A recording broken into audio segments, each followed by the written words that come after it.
Alors, voilà, on me voit. Voilà, je teste, hein, moi, je fais des essais. Alors, je m'excuse pour le son déplorable de la première partie. Bon, c'était un essai de nuit, hein. Bon, l'image tenait, mais j'avais oublié d'utiliser le micro, enfin de le rapprocher de ma bouche. J'avais commencé cette vidéo qui s'intitule L'Union Européenne, deux points, le diable est dans les détails. Pourquoi je mets ça d'ailleurs? Ah, c'est mieux comme ça. J'avais commencé cette vidéo devant le conseil régional, je vous ai expliqué pourquoi. La région est un outil qui s'est créé, qui s'est recréé, une résurgence des anciennes provinces, mais refaçonnée de manière à ne pas avoir de légitimité historique. C'est recréé donc dans les années 80 à l'initiative de l'Union européenne notamment, et tout un tas de gens inféodés à l'Union européenne, afin d'être la deuxième pince de la tenaille qui va casser la coquille qui est la nation, coquille qui protège le peuple. Hein. Je vous avais expliqué ça en détail. Donc voilà pourquoi j'ai commencé la vidéo là. On va progressivement rentrer dans le vif du sujet. J'ai pris des notes, je ne vous le cache pas, parce que c'est quand même assez dense. Et je vais essayer de ne pas être redondant ou chiant, tout simplement. Ben, l'Union européenne, donc voilà. Donc dans les années 50, on a vu apparaître l'Union européenne. Alors l'idée de départ était qu'en contrôlant l'acier et la production de charbon d'un pays, on pouvait prévenir la guerre, puisque c'était ces deux matières premières qui étaient exploitées lorsqu'une guerre arrivait et qui voyaient leur volume de production augmenter. Donc l'idée était là au départ. Donc on a eu la CECA dans les années 50 avec un autre petit traité. Je ne rentre pas dans le détail, c'est pas la peine, c'est pas intéressant.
C'est pas le but de la vidéo de faire de l'historique. Vous pouvez avoir l'historique et même la genèse de la création de l'Union européenne sur Internet. En 57, on franchit un pas, c'est la CE. Cette fois, c'est pas seulement le charbon, l'acier. Hein. Donc on a 6 pays et on a, dès le début, dès le départ, on a une confrontation entre ceux qui voient une Europe confédérale, des nations souveraines, qui s'accordent sur des points, qui perdent un petit peu de leur souveraineté, mais pas trop, et qui utilisent surtout les traités multilatéraux. Et ceux qui voulaient d'une Europe fédérale. Or, Europe fédérale, pour les premiers, c'est la disparition à moyen terme de la nation. Donc, les fédéralistes, tant que l'Union européenne était faible, ne s'était pas imposée, on gardait un profil bas et on jouait le jeu de ceux qui voyaient une Europe plus confédérale. Donc 6 pays souverains qui signent un traité sans perte durable de souveraineté. Les 6 pays, c'est le Benelux, c'est la France, l'Allemagne, l'Italie. Benelux, c'est Luxembourg, Belgique et les Pays-Bas. Ensuite, il y a eu des élargissements progressifs, mais des élargissements qui tenaient encore la route, puisqu'on incluait des pays qui avaient une économie proche de l'économie des 6, qui avaient la même mentalité, le même mode de vie, à savoir... il y a eu la Grèce, il y a eu avant l'Espagne, il y a eu l'Italie, il y a eu... enfin, l'Italie, non, dès le départ, elle était là, c'est un des pays fondateurs, mais il y a eu l'Espagne, il y a eu la Grèce en 81. Bon, il y a la parenthèse Angleterre et Danemark. Là, on avait le porte-avions américain, les Anglais. Bref, refus d'une Europe fédérale qui tuerait automatiquement les nations à moyen terme, et les peuples, donc, puisque la nation protège les peuples. Jusqu'à 92.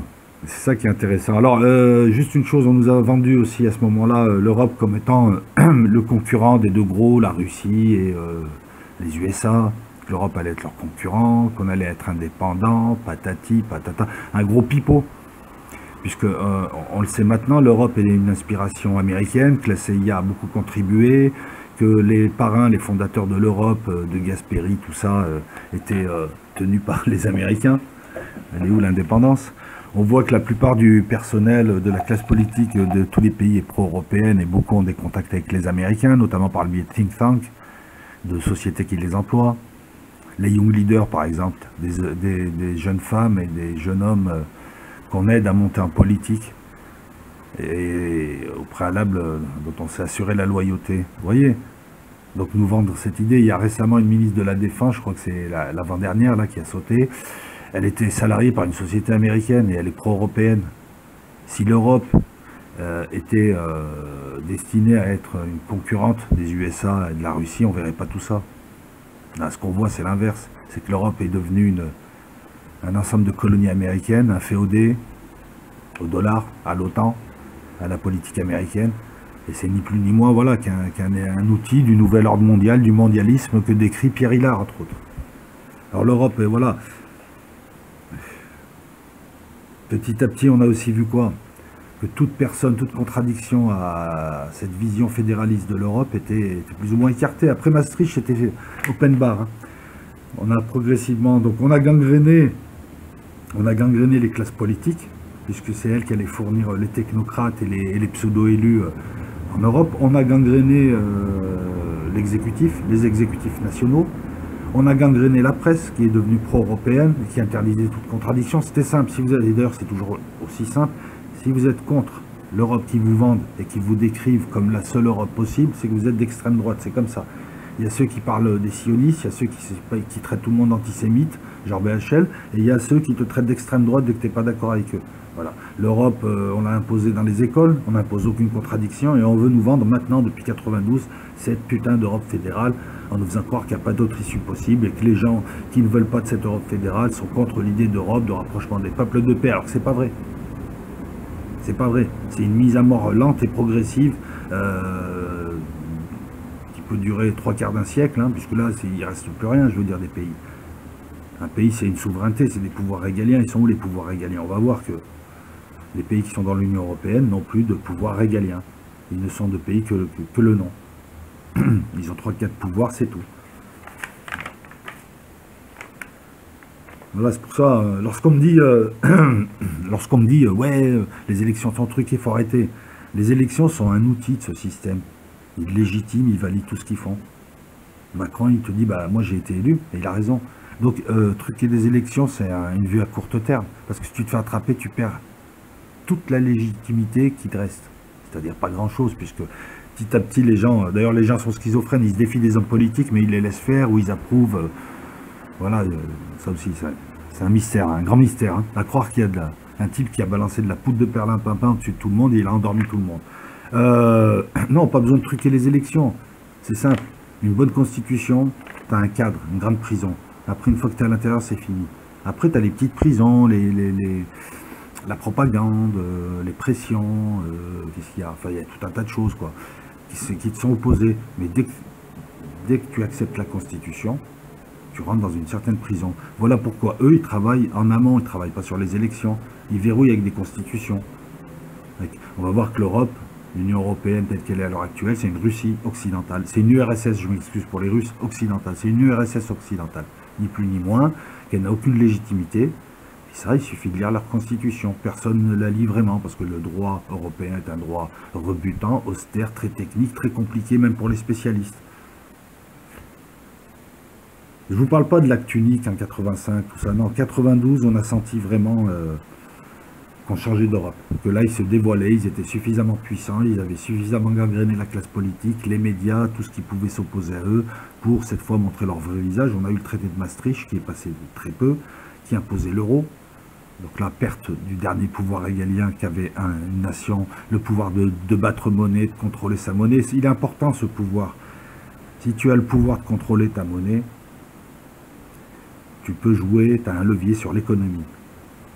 C'est très simple, hein. La reconstruction des 30 Glorieuses, tous les grands projets l'ont été parce que la France avait le contrôle de sa monnaie, elle a pu jouer de la planche à billets, elle a pu jouer en contrôlant l'inflation, qui vient toujours lorsque tu joues de la planche à billets, elle a pu reconstruire.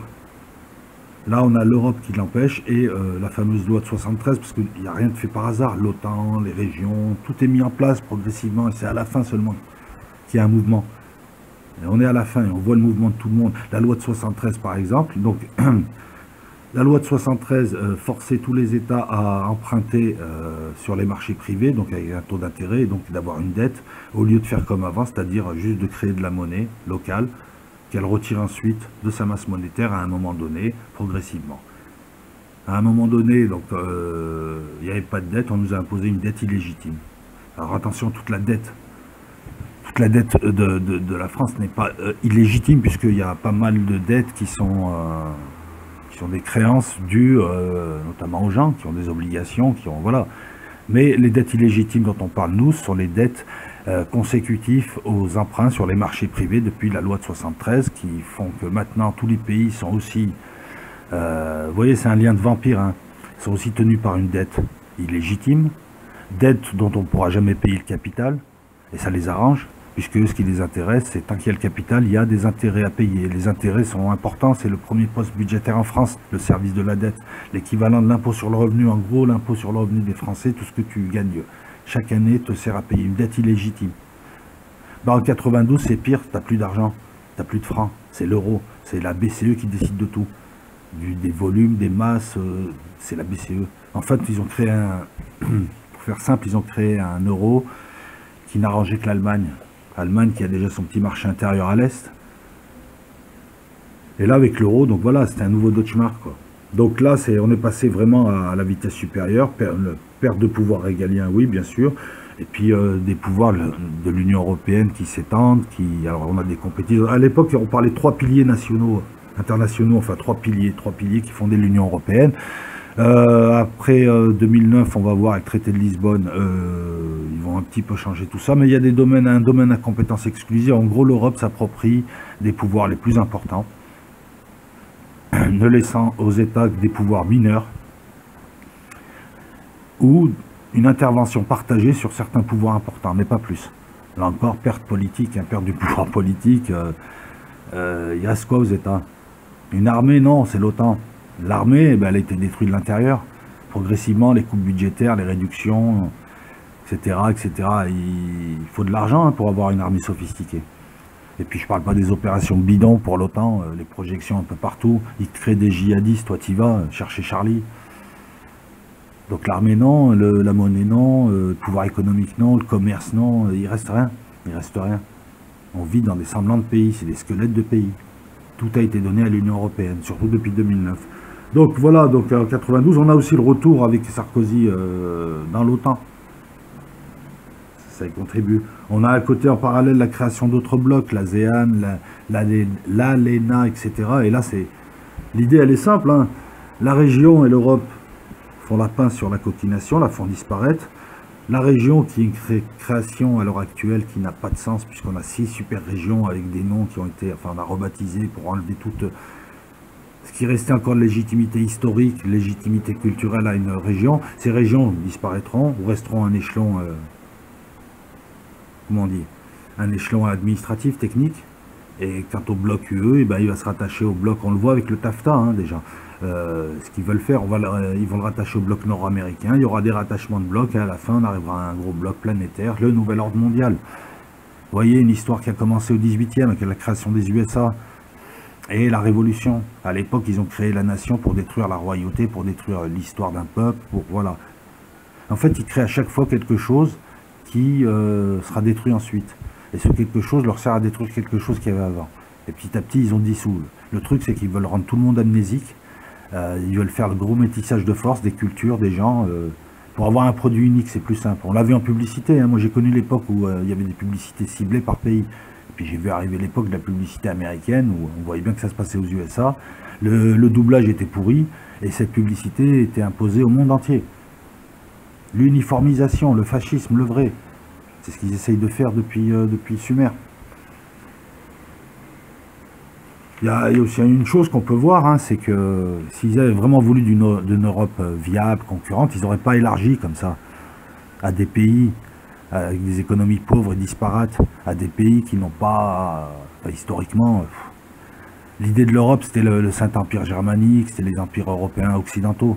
Les pays de l'Est, ils n'ont jamais été dans le coup. Les pays de l'Est sont pro-américains. Les pays de l'Est, en fait, sont rentrés dans l'Europe pour toucher les fonds structurels et ils achètent du matériel américain. Allez voir la Pologne, allez voir la Roumanie, allez voir tous ces pays, ils n'achètent qu'américains. Ils n'achètent pas de l'armement français ou allemand ou européen. Leurs avions, c'est des F-16, etc. Donc là, encore une fois, pareil, je fais une petite digression, mais ceux qui nous vendent l'idée d'une Europe unie se foutent de notre gueule. Je veux dire, historiquement, il y a toujours eu 3 Europes, une Europe latine, une Europe du Nord, une Europe de l'Est. Sachant que l'Europe de l'Est s'est inféodée historiquement aux USA parce que, bon, ils ont toujours été en bisbille avec les Russes, hein, donc voilà, et s'ils achètent aux Américains, ils sont protégés par les Américains, ils ne croient pas en l'Europe, ils sont là juste pour les fonds structurels.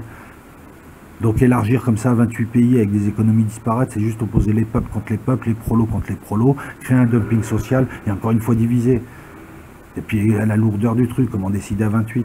On le voit d'ailleurs, il n'y a aucune véritable unité, ni politique, ni rien. Ils suivent tous les Américains qui viennent donner leurs instructions régulièrement. Barack Obama venait souvent. Alors, arrêtez de me dire que l'Europe, c'est une URSS occidentale. Voilà. L'Europe, c'est une URSS occidentale.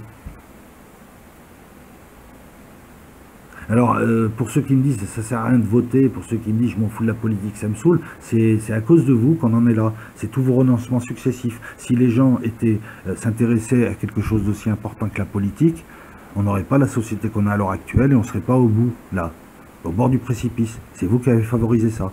Un peuple qui a une conscience politique et qui surveille à chaque instant ce qui va se passer, qui s'y intéresse beaucoup plus que la télé-réalité ou le sport, c'est un peuple digne qui ne verrait jamais ça. Et je parle pour tous les peuples, hein, pas spécialement la France, hein, tous les peuples. Hein, je veux dire, il n'y a pas un peuple meilleur que l'autre sur ce coup. Parce que dans tous les pays, c'est le même processus, hein, d'une manière ou d'une autre. Hein. Tout ce qu'ils ont fait, ils l'ont fait démocratiquement et légalement. Pas légitimement, il ne faut pas rêver non plus. C'est plutôt illégitimement. Voilà. Après, ils ont aussi d'autres techniques. Le coup de tu votes tant que t'as pas dit oui. Ils l'ont fait à l'Irlande, ils l'ont fait au Danemark, voilà. Et puis ils ont l'arme suprême, après, vu qu'ils ont les classes politiques nationales, ben, tu refuses un traité par référendum, ce qui est la voie la plus légitime, l'expression la plus légitime qui soit, et la plus forte qui soit en démocratie. Et le référendum, c'est le peuple qui dit directement non. Ils reviennent 4 ans après avec un traité à peine rebricolé, c'est le même. Et ils le passent par le Congrès, c'est-à-dire la réunion des sénateurs et des députés qui leur sont acquis.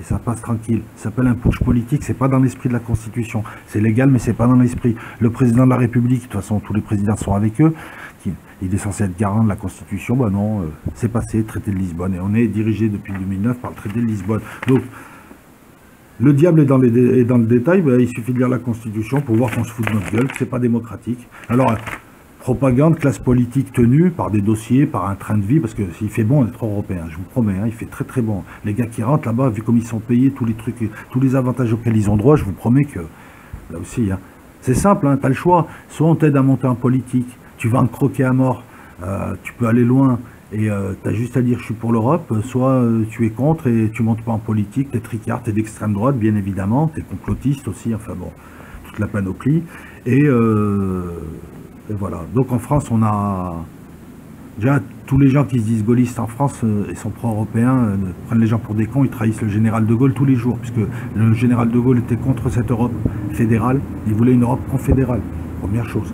En second lieu, il n'y a aucun parti, et surtout pas le FN, là, qui est anti-européen, c'est de la pipe, c'est de la flûte, à part l'UPR, et comme organisation, on va dire, intelligente, viable, et qui pèse quelque chose, égalité et réconciliation, tout le reste, c'est de la flûte. L'UPR t'explique clairement ce que moi j'essaye maladroitement de t'expliquer, c'est-à-dire que nous avons affaire à une dictature qui ne se cache plus, et que là on est au bord du gouffre, mais qu'on peut se sauver si le peuple réagit, et pour ça il faut sortir de l'Union européenne, il faut abandonner l'euro, il faut quitter l'OTAN.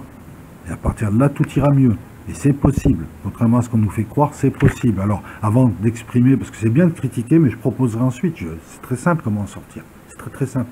L'UPR te l'explique, ER te l'explique, d'autres encore à titre individuel te l'expliquent, mais il n'y a aucun parti. Moi, je vois le FN, est-ce qu'on sort de l'euro? Non, il paraît que ça déboussole les gens. On va voir, on fera un référendum. Tu es là déjà pour occuper une voie de garage, pour combler un vide, pour pas qu'il y ait une vraie opposition. Tu as canalisé pendant 30 ans la colère des gens en faisant de l'argent. Tu les as pris pour des cons. Tu danses alors que tu viens de perdre une élection que tu aurais dû peut-être pas gagner, mais en tout cas, je sais pas, faire au moins 40%, un peu de dignité. Toi, tu danses, t'en as rien à foutre, comme si tu avais fini une corvée.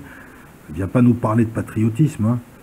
Alors que à peine New York siffle, t'y vas en robe de soirée. Tu lèches le cul à ceux qui veulent détruire l'Europe et la France. Ne viens pas nous parler de patriotisme, hein. Et tu t'en prends aux plus faibles, c'est-à-dire les immigrés et les Arabes. Hein, tu t'es reconnu, hein. T'as un parti où tu as fait rentrer... Déjà, c'est compliqué quand même de respecter quelqu'un qui a fait ce que tu as fait à ton père. On parle pas de principe, hein. Parce que là, c'est pas tuer le père, hein. Bon, le père, il est pas net non plus, parce que à chaque fois qu'il était en position de gagner, il nous sortait une grosse connerie. Juste pour pas gagner, parce qu'il savait où était sa place. Ensuite, tu fais rentrer que des gens anti-France, quoi. Là, encore une fois, il suffit de voir la composition de ton parti et tu comprends que non, on a assisté à une OPA. Bref, revenons à l'Europe, il y aurait beaucoup à dire. Mais ce que je dis là, de toute façon, beaucoup de gens l'ont compris maintenant. Et escroquer des gens en se servant de leurs émotions, de leur colère, de leur vie difficile pour faire de l'argent et puis pour les cantonner à juste un « venez, venez, vous allez crier dans le hangar ». C'est mon parti, le hangar. Venez crier, ça sert à rien, mais c'est bien. N'oubliez pas de payer et signer à la fin. C'est un peu ce que tu as fait, hein, toi et ton papa. Donc depuis 2009, l'Europe est régie par le traité de Lisbonne. Nous, ce que nous allons voir, hein, je vous le rappelle, c'est surtout le côté non démocratique de l'Europe. Alors, on va analyser ça comment? Toute démocratie respecte les principes qu'a énoncé Montesquieu, c'est-à-dire un démembrement du pouvoir absolu en 3 pouvoirs, un pouvoir exécutif, un pouvoir législatif et un pouvoir judiciaire. Le pouvoir judiciaire relève de la CJCE. Donc ça, on va pas trop en parler, hein. Par contre, ce qu'on va voir, c'est que les pouvoirs, Montesquieu les voulait indépendants, équilibrés, etc., etc. Et qui puissent faire contrepoids les uns avec les autres. Ben, on va voir qu'il n'y a aucun équilibre des pouvoirs, il n'y a aucun contrepoids, il n'y a aucune légitimité. En fait, il y a chi. Alors, pouvoir exécutif, ben, on a 2 têtes, un peu comme pour la Constitution de la Ve République. On a 2 têtes. Alors, la Constitution, c'est un cadre, c'est une prison qui verrouille tout. On l'a vu par exemple avec la Ve République, elle verrouille le jeu politique à l'avantage des gros partis. Elle te verrouille des élections, puisqu'elle décide des modes de scrutin, etc., etc. Elle te verrouille des élections où tu peux avoir 30% de la population qui vote pour toi et n'avoir aucun député, aucune région. Elle te verrouille tout un tas de choses. On a vu que si tu tiens la Constitution, tu tiens le jeu politique sur 30 ans, 40 ans. Voilà. Donc là, on a, voilà, un pouvoir exécutif, Conseil européen. Le Conseil européen, c'est les chefs d'État, les chefs de gouvernement qui vont à Bruxelles 4 fois par an. Ils ont un président élu pour 2 ans et demi, c'est un poste cosmétique. Le mandat donne l'idée de l'importance de la personne. Un gars qui a un mandat de 10 ans, il a du pouvoir. Un gars qui a un mandat de 5 ans, il a moins de pouvoir. En tout cas, moins qu'un type de 7 ans.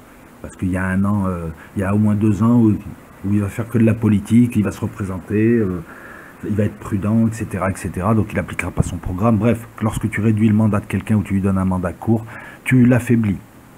Donc là, c'est un poste cosmétique. Par contre, ces petits malins, ils ont créé un haut représentant aux affaires étrangères. Et là, c'est inquiétant puisque ça sous-entend qu'à moyen terme, ils vont unifier leur politique étrangère. Il n'y en aura plus qu'une. Et là, il y a une souveraineté qui disparaît totalement.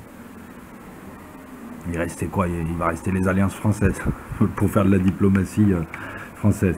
Donc ils se réunissent 4 fois par an pour fixer des cadres généraux, les impulsions. Tu sais, ils arrivent, blabla, ils boivent du champagne, ils se montrent, ils font une photo, ils repartent. Ça serait bien, la paix dans le monde, la Syrie, oui, là, il faudrait penser à ça, ça va. En fait, le deuxième et le véritable pouvoir exécutif, c'est la Commission européenne. Mais alors, elle a ses pouvoirs, c'est un exécutif. Alors lui, la Commission européenne, c'est un exécutif, mais les 28 commissaires, le président, ne sont pas élus par le peuple, ne sont pas élus, ils sont nommés. Ils sont nommés par qui? Par les chefs d'État. C'est le véritable pouvoir. Et ils n'ont pas que des pouvoirs exécutifs, ils ont même des pouvoirs législatifs. C'est impressionnant, je veux dire. Alors, c'est simple, ils ont un président élu qui est proposé au Conseil européen par le Parlement. Donc les chefs d'État demandent à des petits députés, c'est lui. Oui, d'accord. Voilà, autant dire... c'est le Conseil européen qui choisit ce président élu, qui a un vrai pouvoir. Il y a 28 commissaires non élus indépendants de leur pays d'origine, Il y en a en général un ou deux par domaine de compétences. Et la Commission européenne, elle propose et met en œuvre les politiques communautaires. Le détail, hein, c'est elle qui décide, on va faire comme ci, on va faire comme ça. Les autres donnent juste un grand axe et ils laissent faire. Ça serait bien si c'était plus chouette. C'est lui qui va repeindre, qui va mettre des fleurs, qui va, tu vois ce que je veux dire, qui va décider de comment ça va être plus chouette. Elle a un quasi-monopole pour l'initiative des lois. Ce qui compte, si vous voulez, ce qui compte, c'est ceux qui peuvent proposer des lois, c'est pas ceux qui décident, oui, oui, oui. Ça, c'est des chambres d'enregistrement, comme le Parlement français, comme le Parlement européen, ce sont des chambres d'enregistrement, comme la Corée du Nord. Oui, oui, oui, bah oui. Ils ont mis des... Je mets tous mes potes au Parlement, et après je leur demande, ouais, est-ce que tu veux que cette loi passe? Oui, oui, bien sûr. C'est ça, ou de toute façon, il est triqué, le député. Parce qu'il y a un chef de groupe, il y a des pressions, il y a... Voilà.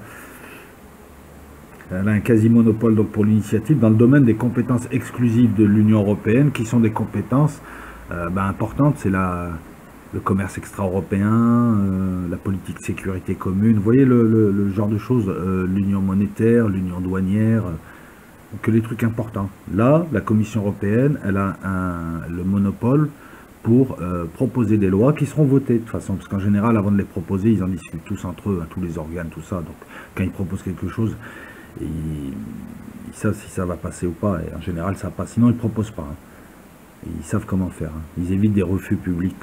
Vous en avez vu beaucoup, des refus de texte au Parlement européen. Et ça, c'est un vrai pouvoir. Donc.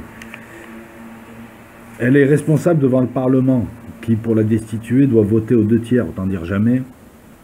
Le Parlement, c'est des petits députés, ils vont avoir affaire à la Commission, c'est-à-dire à des gens nommés par des chefs d'État de leur pays.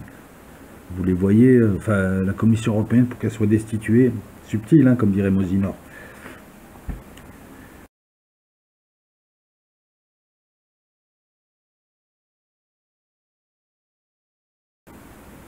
On en arrive au pouvoir législatif. Donc voilà, donc on est dirigé par une commission européenne qui peut proposer des lois qui vont influer sur nos vies. Elle n'est pas élue, c'est des gens désignés qui vont imposer ce qu'ils veulent.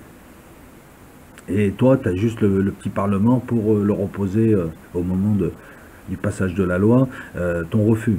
C'est tout. Le peuple n'a aucun contrôle, on est d'accord.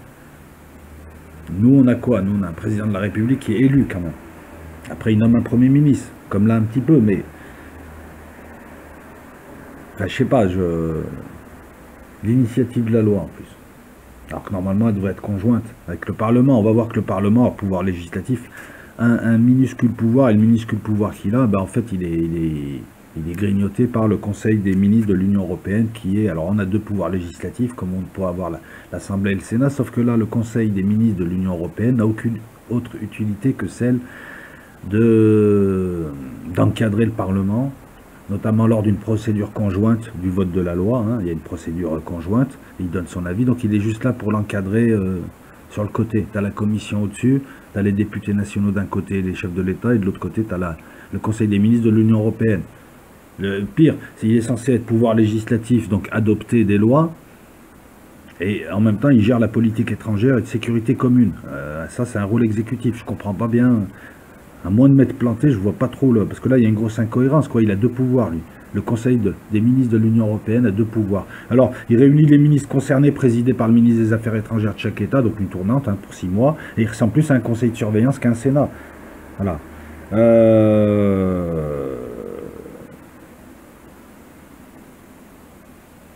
De toute façon, ils n'ont pas l'initiative tous les deux, sauf pour... Attends, ils ont un petit pouvoir d'initiative conjoint à un moment donné, sur un petit truc. Mais bon, pour l'essentiel, c'est la commission qui pose les lois, qui décide de ce qu'elle va décider. Alors le Parlement, c'est le seul organe élu, hein, voilà, le Conseil des ministres de l'Union européenne, qui a quand même un pouvoir important, notamment celui d'atténuer le rôle du Parlement. Lui, toujours pareil, c'est des ministres concernés, nommés... sur lesquels on peut exercer des pressions, et en tout cas qui ne sont pas élus. Et le Parlement est élu, alors le seul organe élu. Alors jusqu'à 2009, le Parlement avait un rôle consultatif uniquement. Là, ils nous ont fait croire que le Parlement avait plus de pouvoir, mais comme en fait l'Union européenne, depuis 2009, a pris beaucoup de pouvoir, et comme tous ces organes ont pris beaucoup de pouvoir, en fait, ce qui a été donné au Parlement, c'est rien, à la limite, j'ai envie de dire, voilà, il vote seul son budget. Il adopte le budget de l'Union européenne avec le Conseil des ministres. Il est encadré. Il assure, la phrase rigolote, c'est il assure le contrôle démocratique et le travail des institutions. Comment? T'élis des gens avec un mandat général déjà. C'est-à-dire ils font ce qu'ils veulent après. Ces gens-là sont soumis à la pression de leur classe politique, des médias, de leur chef d'État. Ils vont là-bas, il y a une grosse pression européenne. Même leur groupe est bien encadré. Hein. Dans chaque groupe, il y a des types qui surveillent, que tu votes bien, etc. Sinon, après, ils peuvent te faire la misère. T'as plus de piole, t'as plus de ci, t'as plus de ça. Surtout que tu vis bien quand tu es député européen. Tu vis très très bien. La soupe est bonne, donc au bout d'un moment, tu t'embourgeoises, quoi.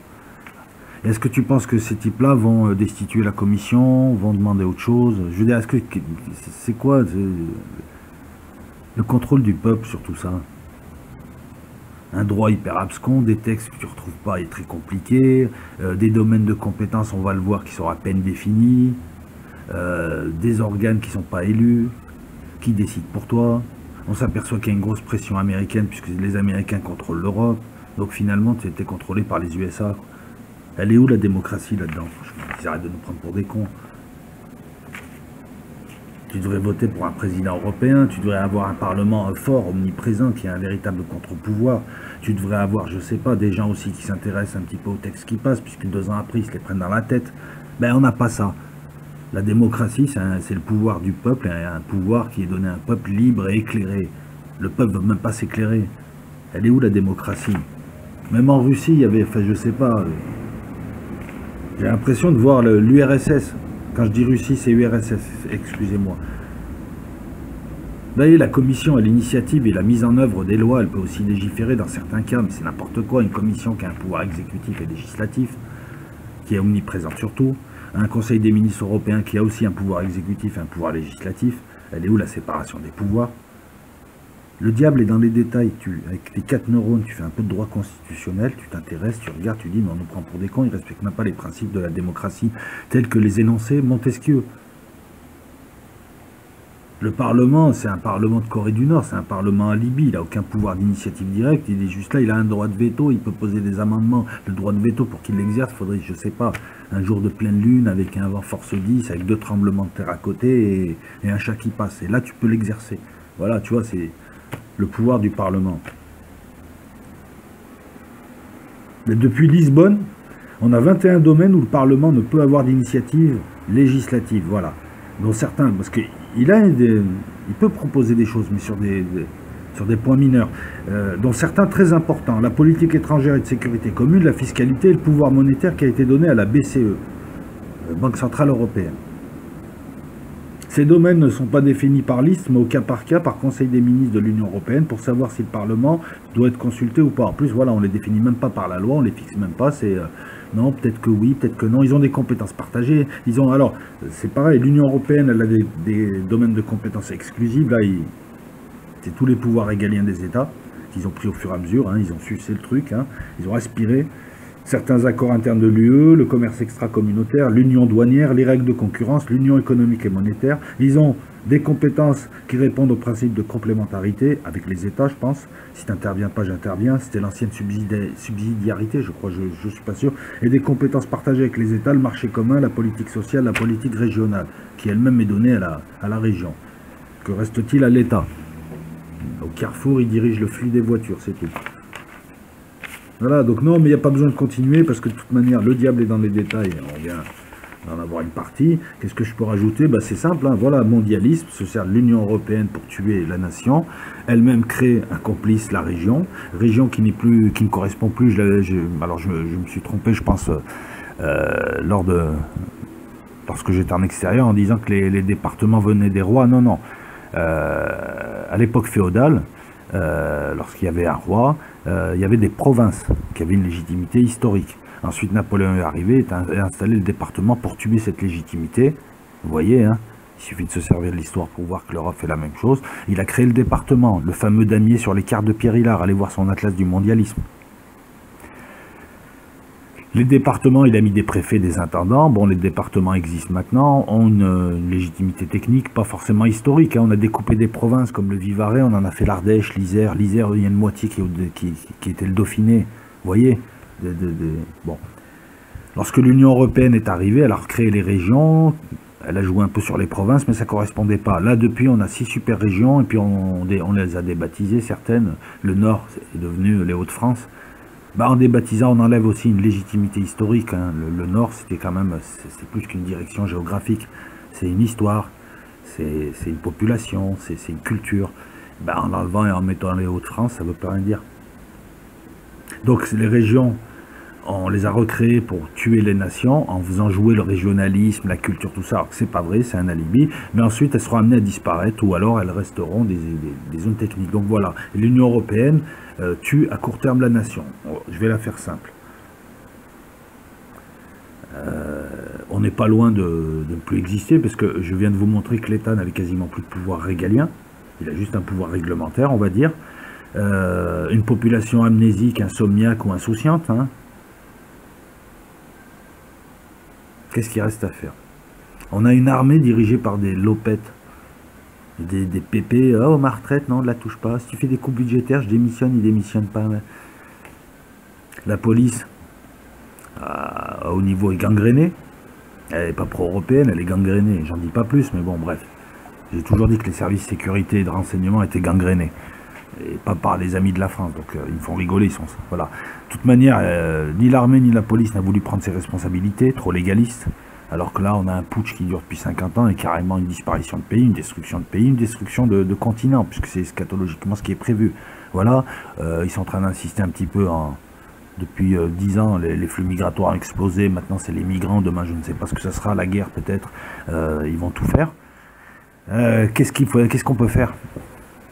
Là, l'idéal, là, si les gens se réveillaient, ben c'est simple, hein, l'armée aux frontières, récupérer tous les biens possibles à l'étranger, récupérer ce qui est possible de récupérer, et ensuite, à un moment donné, boum, voilà, une nuit, l'armée aux frontières, on surveille les ambassades, on interpelle ceux qu'on doit interpeller.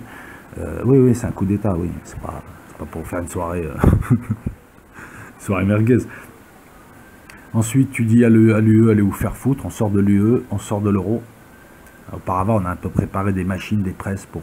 voilà, de toute façon, l'euro, ça s'appellera le franc. On sort de l'OTAN, on recrée l'Union latine, avec tous les pays catholiques latins là qui souffrent.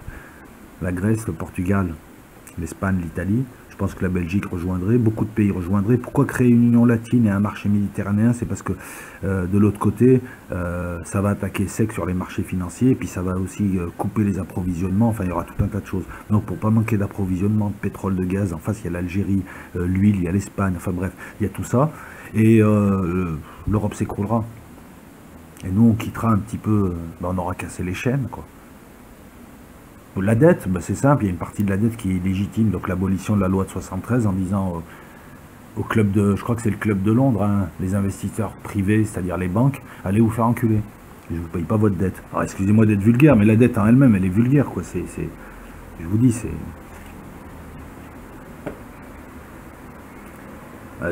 Avant, tu pouvais combler ton déficit budgétaire en créant de la monnaie que tu as enlevée. Là, non, il faut aller emprunter à, je sais pas, à Cofidis local, tu sais, leur banque, là. Enfin, il s'appelle pas Cofidis, mais avec des crédits revolving qui te tuent, quoi. On en est à faire des crédits à, je crois, 3 semaines. Avec des émissions d'obligations, il me semble, à 3 semaines pour payer des salaires, des trucs comme ça. Je vous dis, l'ironie du sort a voulu que des pays qui avant étaient colonisés, puis qui allaient dans le sens de l'histoire, hein, parce que c'était comme ça, maintenant se sont fait coloniser par ce qu'il y a de plus barbare en Occident, c'est-à-dire les USA. Je suis désolé de le dire comme ça, mais je le pense. Et puis c'est une réalité. Les barbares ont colonisé les civilisés, on en fait des colonies. Donc tu peux sortir, hein, je veux dire, le Brexit te montre que c'est possible. Ouais, ça va faire des chamboulements, mais tu vas récupérer 9 milliards d'euros, tu vas récupérer une industrie, tu vas récupérer tes frontières, tu vas pouvoir virer des gens, tu vas pouvoir décider. Et puis tu vas t'appuyer sur plein de pays qui vont dessus et qui vont dire ouais, parce que nous, l'Europe, ça nous cause que du tracas. Et puis t'arrêtes les guerres un peu. Tu sais, les guerres là où on t'a envoyé comme tirailleurs sénégalais, pendant que d'autres venaient à ramener des djihadistes comme au Mali. On a vu arriver des charters de djihadistes ramenés par les avions qataris et l'armée française arrive après. Bizarrement, on apprend qu'ils ont retrouvé du pétrole, ils ont trouvé de l'or, il y a tout un tas de choses. Et qu'il y a un combat féroce entre 3 compagnies pétrolières, les compagnies Qatar, Sonatrach et Total. C'est sûr que tu es allé là-bas pour aider les Maliens alors que tes copains qataris ramenaient des djihadistes. En plus, bon, bref. Tout ça, c'est fini. On reconstruit une vraie armée parce qu'il faut une vraie armée. Voilà, tu reprends les manettes. Mais c'est facile à faire. Donc ouais, on propose, mais voilà. Demain, tu sors, il n'y a plus d'Europe. Hein. D'ailleurs, cette Europe-là, c'est le Saint-Empire germanique. Voilà, donc les petits malins, ouais, l'Europe, machin et tout, l'Allemagne, les USA et l'Angleterre sont les pires ennemis de la France. Je le dis comme ça, sans haine, sans rien, moi j'ai rien contre, mais l'histoire le montre. Et les gars, ils te disent, oh, le Sud, 3 petits pays, machin, vous êtes sûr que vous bossez pour la France, les patriotes? C'est bizarre quand même, vous attaquez les plus faibles et les moins dangereux. Par contre, vous oubliez, voilà, ton idée de l'Europe avec les pays nordiques, ils achètent américains, ils sont pro-américains, les USA veulent détruire la France, ils en ont rien à foutre, ils s'en cachent pas. Donc tu sors de l'Europe. Mais là, non, de toute façon, je plane, d'ailleurs je vais arrêter la vidéo là, là je plane parce qu'en fait, personne va se réveiller, les gens vont se scotcher devant la télé. D'habitude, j'ai tendance à trouver des raisons, des excuses aux gens, en disant les gens sont englués dans une vie de famille, un travail, des soucis, ils n'ont pas le temps de faire ce que nous faisons nous, parce que nous avons pris le temps de le faire aussi. On s'est donné le temps, mais bon, c'est un choix. Mais là, putain, si tu t'intéresses pas à ça, autant... T'es un enfant. C'est normal qu'il y ait des sociétés secrètes qui te dirigent et des gens qui portent ton vote, t'es un enfant. T'as juste à t'intéresser à la chose politique de manière simple, faire de l'éducation populaire. On te demande pas de lire des traités, on te demande pas d'aller à la fac faire 5 années de droit, on te demande... Non, juste de t'intéresser à un truc qui fait ta société, qui fait ton réel, qui fait ta vie. Alors quand vous me dites, ouais, mais voter, ça sert à rien, bah ouais, bah écoute, voilà, bah, il passe à chaque fois. Quand tu me dis, la politique, j'en ai rien à foutre, ça sert à rien, bah écoute, il passe à chaque fois. À chaque fois que la population a dit non, ils ont reculé. Maintenant, c'est fini, le cliquet, il est enclenché. Avec Macron, c'est fini. Hein. Donc voilà, donc je plane, on sortira de rien du tout. Et puis de toute façon, on est au bord du précipice, on va plonger dedans. D'ailleurs, on est déjà en train de chuter, mais comme on n'est pas arrivé au sol, ouais, ça va. Jusqu'ici, ça va, ouais, ça va. C'est tout. Ouais. Ils sont en train de tuer les pays. Il reste quoi? Il reste les bâtiments, il reste les postes, mais l'essentiel, c'est-à-dire les pouvoirs, l'argent, la véritable influence, ils l'auront enlevé. Ces pays-là n'ont pas plus de... C'est des protectorats, en fait, voilà, c'est des protectorats des Américains. Ils ne peuvent pas se défendre. Ils appellent tous les Américains qui ont hystérisé la crise avec la Russie pour ramener leurs troupes, parce qu'ils ont eu peur que l'Allemagne, la France se rapprochent de la Russie. Ils ont hystérisé tout ça, les autres ont appelé les Américains. Une vraie Europe a refait une défense commune. Alors, c'est pas le cas sur le terrain. On l'a vu notamment lorsque les Français sont intervenus au Mali, les autres pays européens n'étaient pas chauds pour intervenir. Peut-être qu'ils connaissaient l'histoire des Qataris qui ramenaient des djihadistes, hein. Peut-être qu'ils connaissent l'histoire, ils se sont dit, attends, c'est bon, ça coûte de l'argent, c'est leur connerie, c'est bon, on n'y participe pas. Voilà, donc le diable est dans les détails, et puis il suffit juste de regarder un petit peu avec attention, de prendre 2 minutes, et puis voir que voilà. Vous allez me dire, ça sert à quoi ? Mais ça sert à faire prendre conscience aux gens qu'il y a une somme de gens, qu'il y a un esprit critique, enfin une masse critique. Et à un moment donné, cette idée s'impose et tout bascule. Alors vous allez me dire, on n'a pas le temps, c'est vrai. Mais ça nous empêche d'en parler, et puis surtout de pointer le doigt sur... Voilà, on va dire que c'est un débriefing, de toute façon c'est foutu. 50 ans, pareil, mais tout va dans le même sens. On t'a mis une cloche médiatique. Entre toi et la réalité, tu as les médias qui te disent ce qui est la réalité ou pas. Ils ont 100 événements, ils jouent les DJ, tu sais, ils en mettent un, ils parlent de l'un, ils parlent pas de l'autre, ou ils nivellent tout, ils mettent toutes les informations sur le même point. Tu as un flot d'informations et de chaînes qui te noient, alors qu'ils disent tous la même chose, hein. C'est vite fait, il faut pas les regarder, tu regardes autre chose. Tu as, comment ça s'appelle, le divertissement. On a mis l'homme au centre de tout, hein, le petit plaisir, les minorités, les associations, les machins, les trucs et tout, ah, Dieu ça n'existe pas, machin, voilà. Tout va dans le sens de la décérébration. On a abaissé le niveau à l'école, on a abaissé le niveau culturel. Les pseudo-écrivains de maintenant, même pas, ils auraient écrit, je sais pas, 2 mots dans les années 60, quoi, ils n'auraient jamais été édités. Tout est corrompu, tout a été tiré vers le bas, les gens sont devenus passionnés dans l'émotionnel, réfléchissent de moins en moins, la raison, etc. Tous les trucs qui servaient un petit peu avant, qui donnaient l'air civilisé, ben... disparaissent, donc il ne faut pas s'étonner ensuite si quand on abétit les gens et on les divertit et on ne met en avant que leur plaisir et il faut un plaisir immédiat et ci et ça, une société satanique, hein, ni plus ni moins, faut pas s'étonner ensuite que ces gens-là ne puissent pas s'intéresser à ce qui fait leur réel, ils s'en foutent, ils sont endormis, quoi, ils sont anesthésiés. Donc on a beau chercher des excuses sur ce coup-là, on est tous sur le même bateau en plus, voilà. Non, t'en as même qui viennent te traiter de complotiste ou tu dis n'importe quoi alors qu'il suffit de prendre les événements et les faits. Je vous parle pas de la Terre plate là, je vous parle pas de la Lune en forme de boule de pétanque, je vous parle pas de ces trucs là. Là c'est pareil, je veux dire, les gens qui nous traitent de complotistes, alors vous nous amalgamez avec des gens qui sont sur un autre délire, enfin excusez-moi, c'est vrai, parce qu'ils sont vraiment sur un délire quoi. Je te recommande. Moi, je parle de l'Union Européenne. Si, j'en ai vu à Starcommande, un blond avec une salopette. C'est le troisième Bogdanov. Bon, on se calme. Il y en a, ils sont vraiment sur un délire.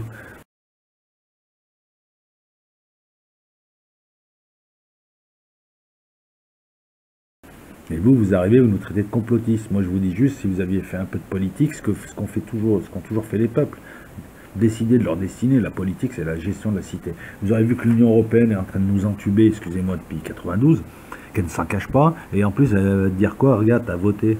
Ah, t'étais pas là, c'est encore pire. Pourquoi tu ramènes ta gueule? Et c'est vrai, c'est comme pour Macron, maintenant, il fait ce qu'il veut.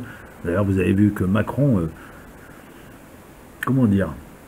Alors, à chaque cuvée à l'Assemblée nationale, on voit des trucs... enfin, ça tire vers le bas, quoi. On descend de plus en plus bas. Là, on va trouver du pétrole, je pense. Avec les députés macroniens, on va trouver du pétrole, parce que l'Assemblée nationale, ça participe à la destruction du pays. C'était Jean Jaurès, c'était Mitterrand, c'était des grands orateurs, c'était, je sais pas, c'était des grands avocats, des grands noms. Et là, on a Anissa Keder, Madame Paravant, celle qui prend un texte pour dire des évidences en tournant les yeux vers le ciel comme une possédée.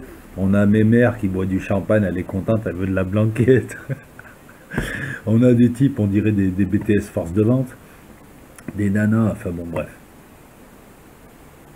Et tout participe à la corruption, à tirer vers le bas. Donc après, ouais, on s'en fout de l'Europe, on s'en fout de la Constitution, on s'en fout du vote. Oh, Macron est dépassé, c'est dommage. Oh, l'Assemblée nationale, c'est quoi? Oh, je m'en fous, il y a le football à la télé. Là, bref, bon, j'espère avoir été explicite. Pas trop redondant, j'aime bien ça. Voilà, je suis une vraie bouche de vieille. Et voilà, donc commentaire préapprouvé, si vous voulez faire avancer la chose. Alors je vais faire comme tout le monde, n'hésitez pas à mettre des pouces vers le haut, il paraît que c'est bien pour la visibilité. Et non, mais si vous avez des trucs à dire sur le sujet, mais je pense qu'on va être d'accord, quoi. Je veux dire, tout part de nous en fait, enfin de nous, de ceux qui ne veulent plus faire l'effort, quoi. Alors ça c'est l'effort minimum, faut quand même, t'as quand même des obligations. Si tu votes n'importe comment, faut pas t'étonner que sur 50 ans, parce que le gars il vote, mais il voit pas le truc arriver de suite, comme un enfant, donc il l'oublie après. Mais quand tu as voté pour un truc, ils t'ont fait passer un truc, 10 ans après il s'applique. Maastricht, chez 92, 2002, tu as commencé à souffrir, tu as perdu 20-30% de ton pouvoir d'achat. Ça a été la plus grosse escroquerie qu'on ait pu voir, quoi. C'est impressionnant, l'euro. Et là, si on n'en sort pas, il va nous couler. L'euro, c'est un Deutschmark. Voilà, bon, j'ai tout dit, je vous remercie, le diable est dans les détails. À vous de lire les détails. Ciao.